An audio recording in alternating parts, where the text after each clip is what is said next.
J'ai passé 15 ans dans une grande entreprise et en 15 ans, j'ai vu mille et une sortes de feedback. Des feedbacks on the spot, décalés, des cafés feedback, des feedbacks annuels, des feedbacks 360 et même des feedbacks sandwich. Alors quand j'aborde le sujet du feedback en entreprise, la plupart du temps, je sens comme un malaise. J'ai l'impression qu'on n'a pas toutes et tous la même définition et le même rapport à la chose. Du coup, j'avais envie de partager mon avis sur le sujet. Lorsqu'on parle de feedback, ce qui me semble être le plus important de préciser, c'est que peu importe le style de feedback ou de management que l'on pratique, il y a des règles d'or incontournables à respecter. Règle numéro 1, en effet, on oublie bien souvent de préciser que le feedback, c'est un peu comme la météo, il doit être pratique et fonctionnel, c'est-à-dire qu'il doit apporter une information exploitable à la personne qui le reçoit et indirectement faire évoluer ou avancer un projet d'entreprise. Règle numéro 2, il doit se faire au bon moment, car oui, tout le monde n'est pas toujours disposé à recevoir un feedback. L'art du feedback ne fonctionnerait donc qu'avec l'art de détecter le bon timing.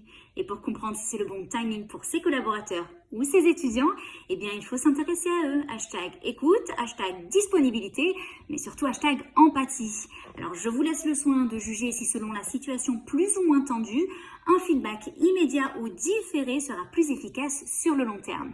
Et c'est là qu'on en arrive à la troisième règle d'or. Le feedback doit être spécifique, précis et sincère. Spécifique et précis dans le sens où l'objet du feedback doit être clairement identifiable. Je sais très exactement de quoi on me parle, telle présentation, tel indicateur ou tel comportement que j'ai eu à un moment donné. Et sincère dans le sens où il ne doit être motivé que par l'avancée des projets et où l'évolution et le développement du collaborateur qui le reçoit. Vous l'aurez compris, l'objectif du feedback doit être extrêmement clair, car il arrive encore aujourd'hui que certains managers fassent du feedback juste pour pouvoir cocher la case du kit du bon manager, a fait du feedback aujourd'hui à ses équipes, check. Pire, il peut même ressembler à un beau vernis, hashtag manipulation, hashtag il va me demander quoi le boss là, hashtag ça cache un truc. Comme disait Mark Twain, avec un bon compliment, je peux vivre 2 mois, ça veut bien dire ce que ça veut dire. Bref, ce qui m'intéresse le plus sur ce sujet, ce n'est pas la manipulation, mais l'impression que lorsqu'on parle de feedback, on pense plus à mettre le doigt sur une boulette plutôt qu'à faire des louanges. Et oui, j'ai bien dit louanges, car quand certains fêtent en one-shot la journée mondiale du compliment, d'autres utilisent de manière hebdomadaire la méthode Omeru. C'est le terme japonais pour praise management. Alors pour rappel, le praise management, c'est une pratique managériale qui consiste à complimenter individuellement et de manière régulière les membres de votre équipe, ce qui permettra de booster le moral des troupes et de contribuer à développer un environnement de travail des plus optimales. Cette pratique se veut elle aussi sincère, mais dans le praise management, il y a entre autres cette notion de faire plaisir, de faire du bien. Bien qu'on sache qu'il y a de nombreux autres effets qui se coulent à la pratique du praise management, les plus appréciés par le top management étant le développement de la productivité et l'engagement des employés.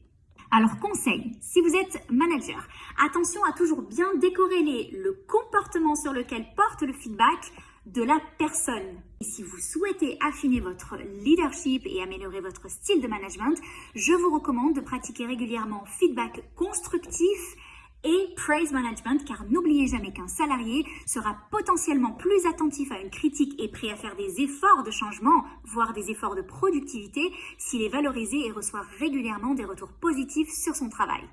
Et si vous recevez des louanges de la part de votre manager, la meilleure posture à adopter selon moi est de se poser 2 questions. La première, comment utiliser la compétence qu'on me reconnaît pour améliorer ma performance et ma productivité ?